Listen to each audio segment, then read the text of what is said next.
Most folks don't realize this fact. Our country is only 4 missed meals away from chaos, and those meals can vanish fast. In a national emergency, fragile supply chains break down and will wipe grocery store shelves clean in a matter of hours. Before this happens, there's something you should do today. That's stock up on emergency food storage. My Patriot Supply is the company millions of American families trust for their emergency supplies. You should too. Go to mypatriotsupply.com and secure their best-selling 3-month emergency food kits. Each kit contains delicious breakfasts, lunches, and dinners, averaging over 2,000 calories per day. My Patriot Supply also sells large solar generators, gravity-powered water filtration systems, off-grid room heaters for when the power goes out, heirloom seeds, and other survival necessities. Order by 3 p.m. and your items ship the same day, fast. Go to mypatriotsupply.com right now. Those who know what's coming prepare before the chaos starts. MyPatriotSupply.com. Trying to find your happiness this winter? Let Fiji Airways fly you there direct.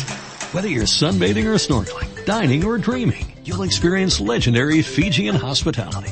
Expect the warmest of welcomes in this Pacific paradise. Unplug, unwind, and relax in your happy place. Fiji. Get great deals on direct flights to happiness at FijiAirways.com. That's FijiAirways.com. You deserve this. Go from here to happiness. Flying direct with Fiji Airways.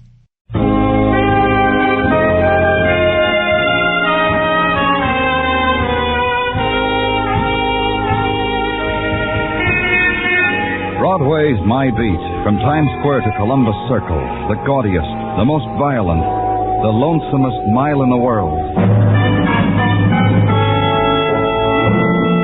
Broadway's My Beat, with Larry Thor as Detective Danny Glover.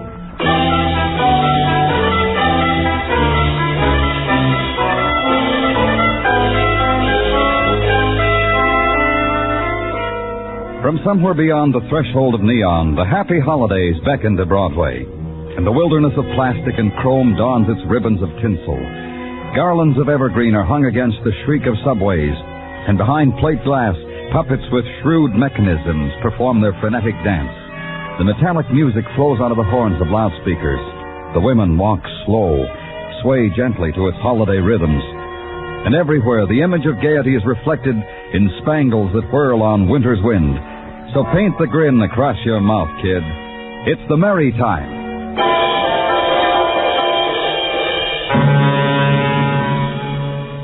And somewhere within it, a phone call, a drunken voice that leads you into a desolate, wind-littered street, into a tenement scarred with shadows, into a room also desolate. A man sprawled on the floor in drunkenness, his arm flung toward the woman who lies away from him, his fingers reaching, trying to touch her dead face. And the other man who clings to your lapel has waited there only so he could tell you about it. That proves I had nothing to do with it, doesn't it? I called it in. I waited here for you. Me, along with those two, just so I could tell you about it. Who are you? Bob. Robert Coker. I got a wife and a good name. I don't want to get mixed up in this, mister. And the woman? That's Mrs. Baker, Charlie's wife. Boy, has that boy got a hangover waiting for him when he comes to. Imagine, you and Charlie enjoying yourself. You get invited in for a little nightcap. You walk in, and there's Mrs. Baker lying on the floor, her head all twisted like that. She was strangled. Yeah. That's how I figured it, too. When we walked in and saw her, I said, "Look, Charlie, boy, look at your missus." And Charlie kind of yelped, like a dog or something. Tried to make it to her. But he passed out on the way. I never touched him, mister. Honest, I didn't... You and Mr. Baker were out together, then you came home? Yeah, but not like you think. We were to the office party. Charlie and me, we got adjoining desks. Big deal, office party. Booze and paper cups, dance a little with the steno you've been wanting to touch all year. Then you take Charlie boy home and look, mister, okay if I go home now. I done everything could be expected. Okay, call your wife, Mr. Coker. Tell her you won't be home for a while. And wait then.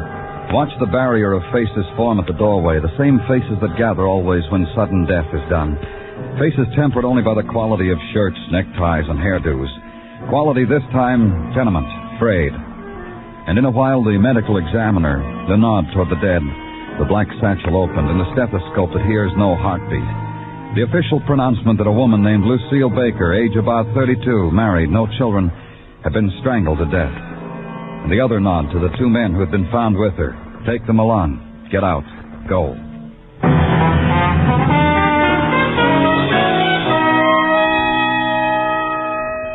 And back to the office.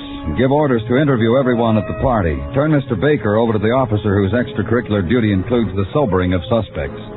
Question Mr. Colker again. His story sticks. Then a door opens and a very sober man walks in. I don't believe what they just told me. I don't believe... What are you doing here, Bob?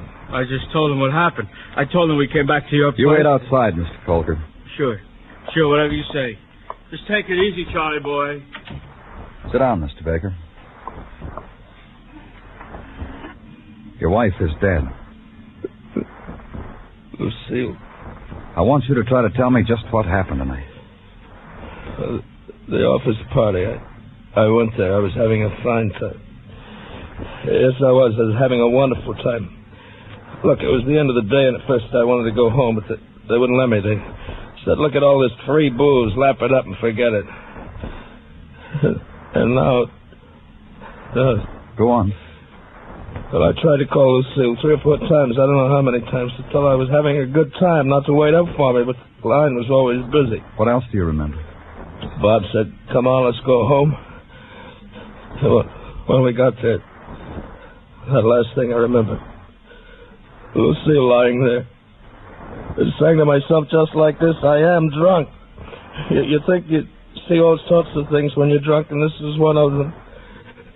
That's not Lucille. I'm not even home now. I'll wake up and it'll...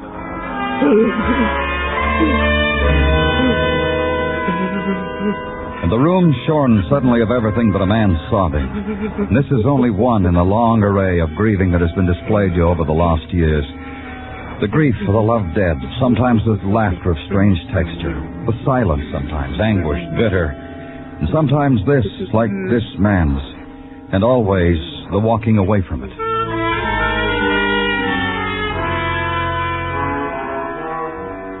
And release him and his friend Bob Colker. Go home, sleep. The next morning, back to the tenement where a woman had been strangled. Ask questions through inch-open doors, and the children of the tenement shrivel away from you as if you were a cold wind.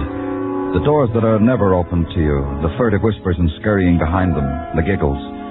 And finally, at the mention of the dead Mrs. Baker's name, a woman who begins a weeping suitable for police callers invites you in. Oh, that poor creature.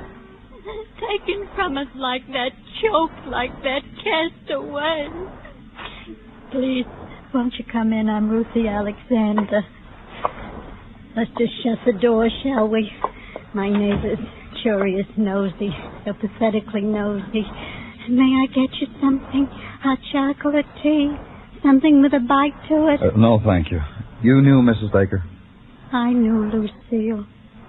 Better. How awful to be a man and have to suffer weeping women. You were saying you knew Mrs. Baker well. Better than she knew herself. The promises life offered that girl. Although Lucille wasn't pretty, mind you, not in the real sense of the word, but she had her qualities hidden, kind of. Sly. It intrigued you men. You're saying that she... Nothing of the sort. Why, Lucille, the poor unimaginative creature, and I say this of her, and I was her best friend, mind you, and have the right. Lucille backed away from men. I honestly think they frightened her. She was married to a husband who loved her.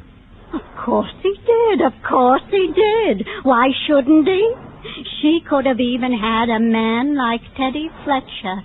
Teddy was dying for her. Lucille told me all about it. Fletcher? A fellow who works at the Dorsey Company where Lucille's husband worked. I told her so many times, a man like that, Lucy, they don't grow on bushes. You know something? What? That Lucille, she was a deep one. Sly, like I said. I wonder. I just wonder if she and Teddy... How awful of me. But will you have a cigarette at least? I'll light it for you. Draw the first puff. And refuse the kind offer, king-sized, cork-tipped, gratis and all. Give her back her solitude. Leave her to her tearless weeping. Now she'd have something really to cry about. She'd wasted a cigarette.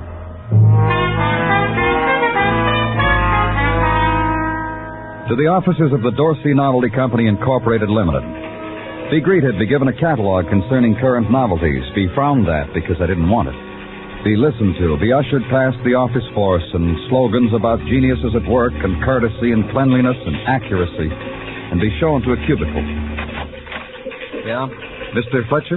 Yeah, what is it? I'm Danny Clover from the police. I'm expecting somebody from down there. Sit down, please. Thanks, sir. I'm trying to get some information. Yeah, I know. All right, you know. Tell me what you know. Just one thing. You think I killed Lucille? Did you? I was in love with her. Did you kill her?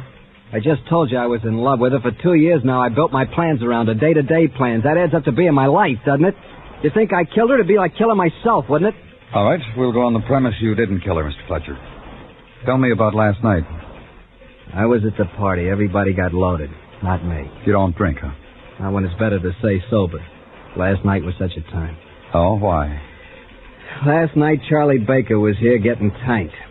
Last night, Lucille Baker was home being lonely. Then you left the party because her husband was here and went over to see her, huh? Is that it? It's the way I planned it. It didn't work. You want to tell me why? Yeah. I called Lucille from here during the party a lot of times. She said, I'm a wife with a husband. Stay where you are. Admirable, huh? A wife if it killed her. And it killed her. Then you gave up and went home. I needed solace. I found Isabel by the water cooler. Isabel? Isabel Mitchell, pal and buddy, sweater and skirt. We smiled at each other over paper cups, linked arms, and went to her place. Drank and did childish things like pin the tail of the donkey. Drank. Your alibi, huh? I want to talk to her. I guess she's still at home getting rid of last night's head. She didn't show up today. Nice kid. Where does she live? 2 rooms on West 37th, 905, apartment 2. Look, Mr. Clover, that Hamilton wall clock says noon, and it's never wrong. You're not going to join me for lunch, are you? Thanks a lot.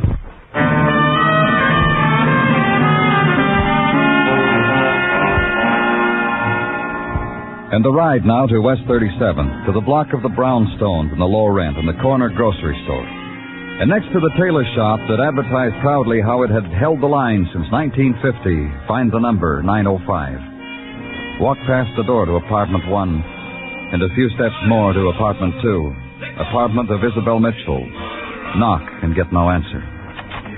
And open a door, walk in. The living room decorated in row house decor. Dregs of last night's drinks, Coolidge modern and empty. And the kitchen. The lights still burning, the perpetual distant sound in the exposed water pipes. And strung from them, the girl twisting this way and back. Only slightly. The lifeless girl. The murdered girl.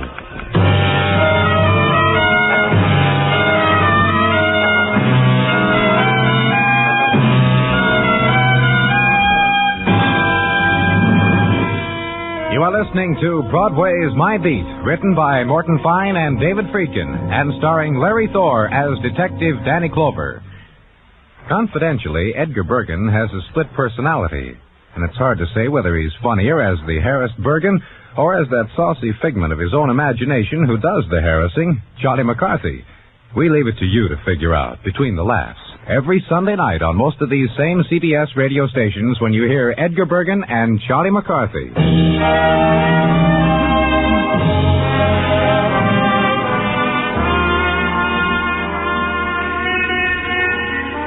In the days before Christmas, Broadway puts on its flashy clothes and a flashy smile. Everybody's on his way to con Santa Claus. The blonde who walks with you stops to adjust her nylons in front of the jewelry store. The brunette who tells you to pick her up for lunch in the lingerie department. The redhead who behaved all year long. And while the reindeer dash across the tundra of the spectaculars, the recruits from the Bowery shake their little bells and nod lovingly at tiny tots. Get out the Christmas list, kid. That's where your friends have been all year long.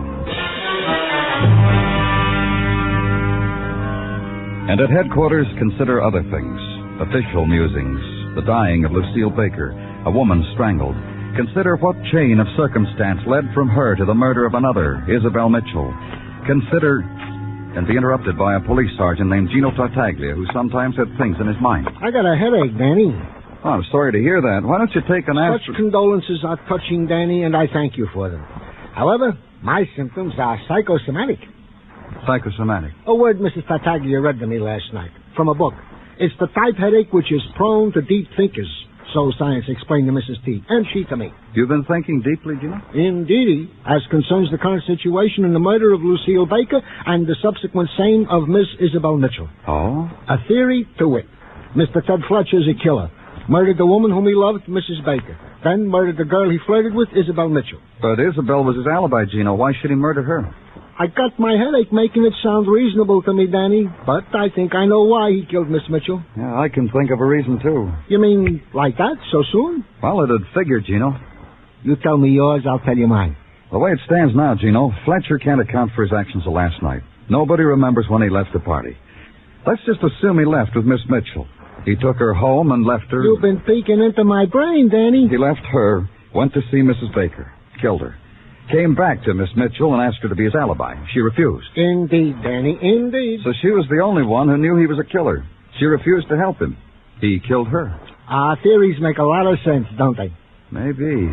Have Fletcher picked up, Gino. I'm going out. Okay, Danny. Where can I reach you if I need you? At that novelty office. Maybe I can find out why that happy party had so much murder in it.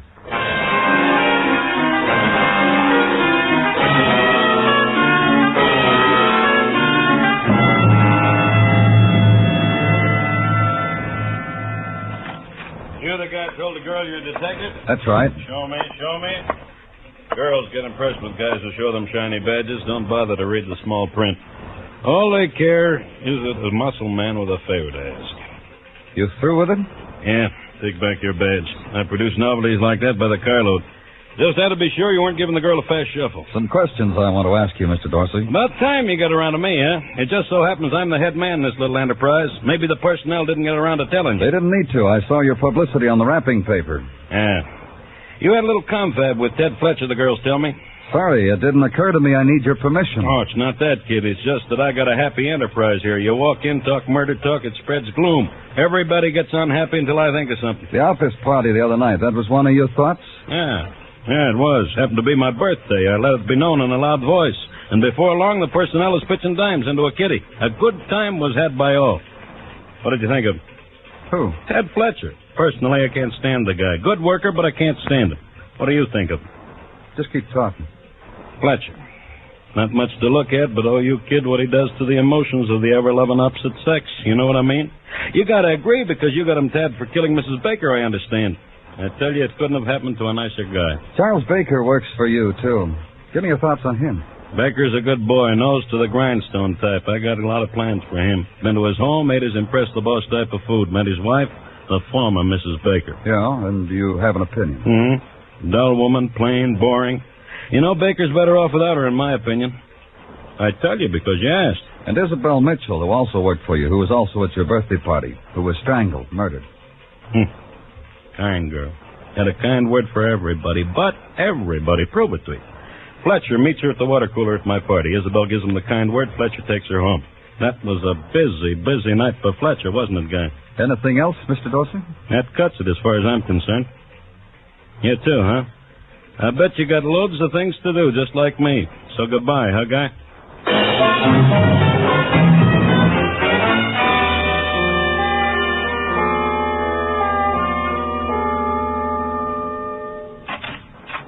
Mr. Clover, Yes? is it all right if I just walk in here into your office? Of course. Won't you sit down? Thank you. I'm Lois Nolan. Yes?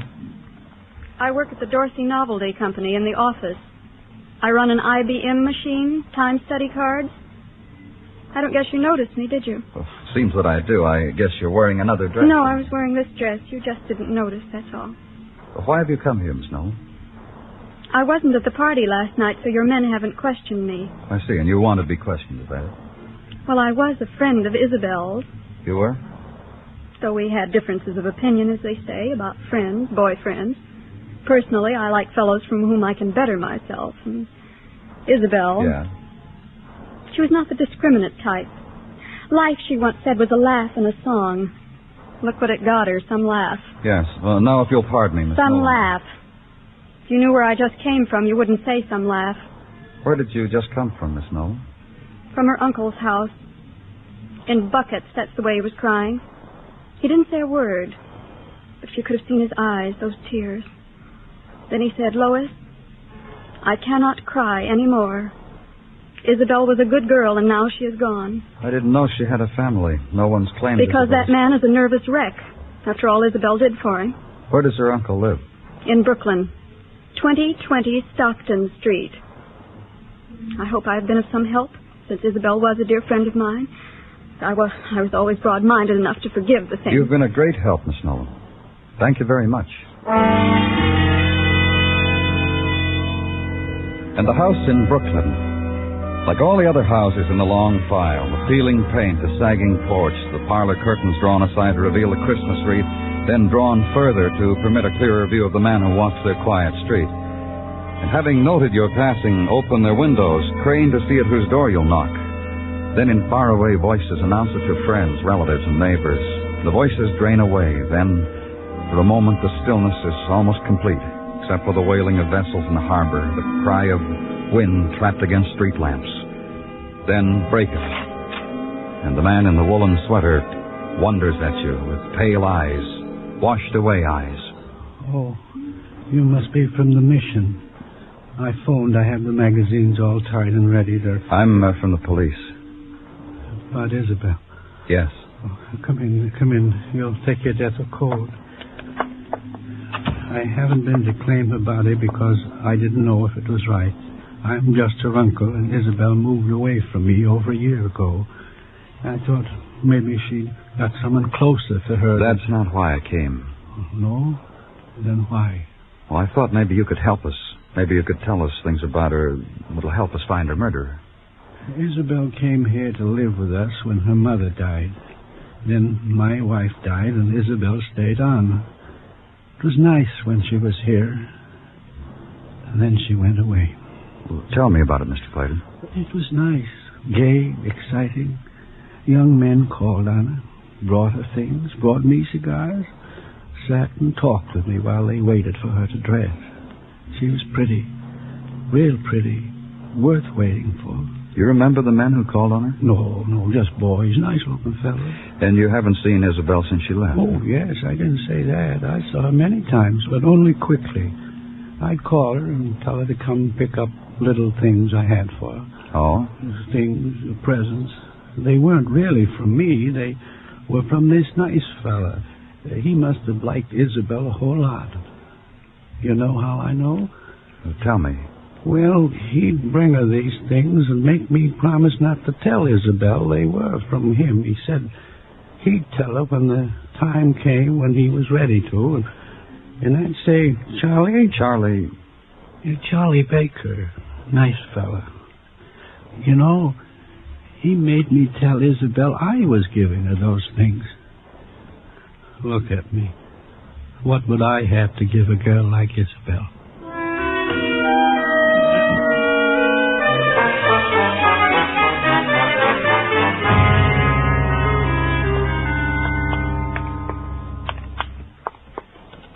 This is the first time I've been in a place like this, Mr. Clover.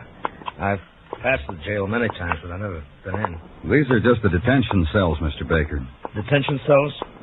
You mean they're not permanent? You're not sure about Fletcher? Fletcher was picked up as a suspect, and that's still all he is.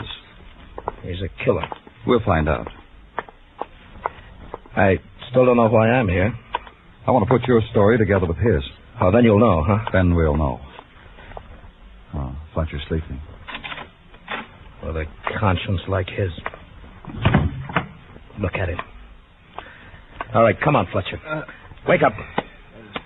Wake up, killer. On your feet. I brought you a visitor, Fletcher. Hi, Charlie. Hi, Charlie. Hi, Charlie. Is that what you got to say to me? You my friend, killer? Break it up. I said break it up. Yeah. What am I, crazy, dirty my hands on him? You know what they got for you, killer? A chair. And you're going to sit in it. Fletcher, I told Baker how it was between you and his wife, Lucille. I'm glad you did. We were going to tell him we didn't get a chance. Lover boy. Killer boy. I didn't kill her. Is that what he keeps telling you, Mr. Clover? Uh-huh. That's why you just keep him in the detention cell, huh? That's right. Look, Charlie. All right, I'm looking. You gotta understand, Charlie, about Lucille and me. I loved her.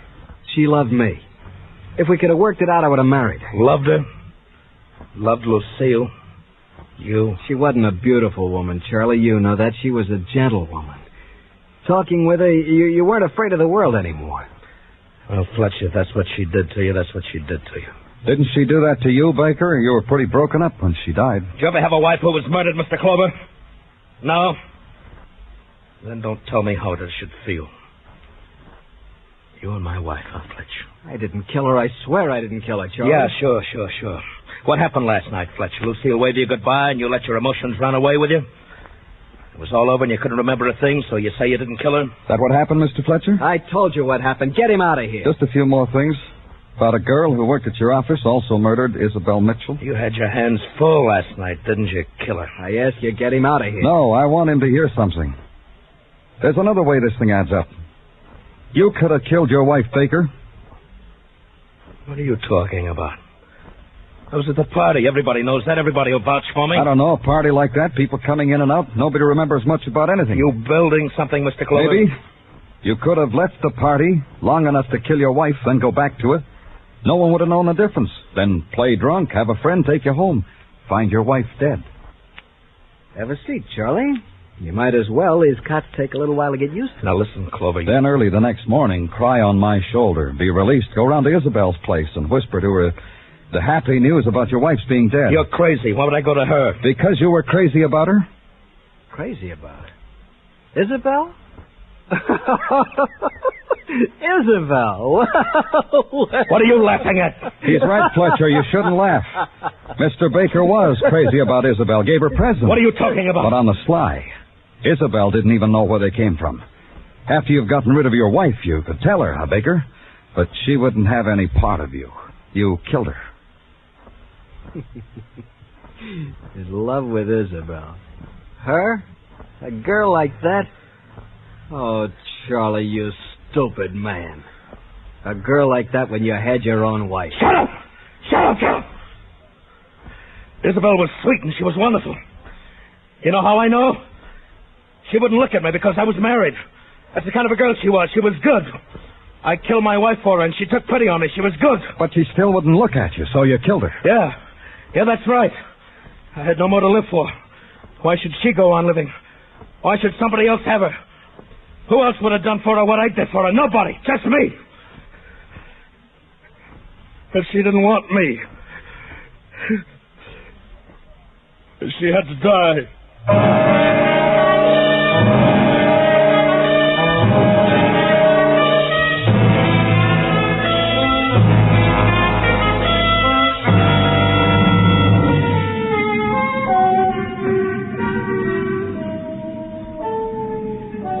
It's an enchanted island, this Broadway, or a desert of dust. Look at it, and it's a magician's pitch with golden mirrors and fountains that plume with jewels. Then you blink, it all dissolves. It's a crumbling wall, corroded with pain. It's Broadway, the gaudiest, the most violent, the lonesomest mile in the world. Broadway. My beat.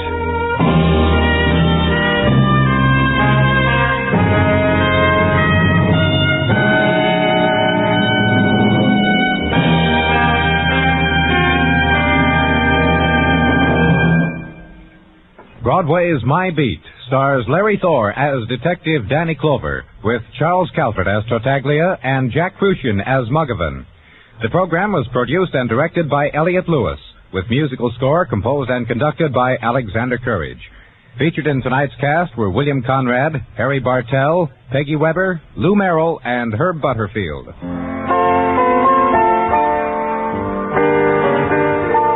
All the best fun-making from Arthur Godfrey's daytime shows on CBS Radio. That's what you hear every Sunday afternoon on most of these stations when King Arthur Godfrey and his round table hold court. Hear it tomorrow afternoon. And remember to enjoy King Arthur Godfrey and his round table every Sunday afternoon on CBS Radio. Bill Anders speaking. And remember, those lovable rascals Amos and Andy are here every Sunday on the CBS Radio Network.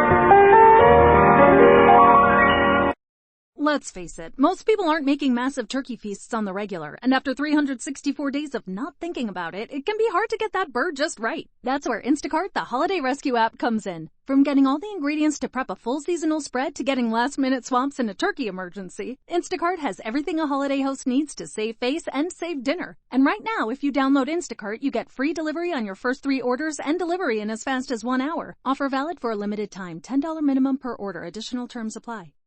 What's the easiest choice you can make? Window instead of middle seat? Picking a vendor who sends a great gift basket? Outsourcing business tasks you hate? What about selling with Shopify?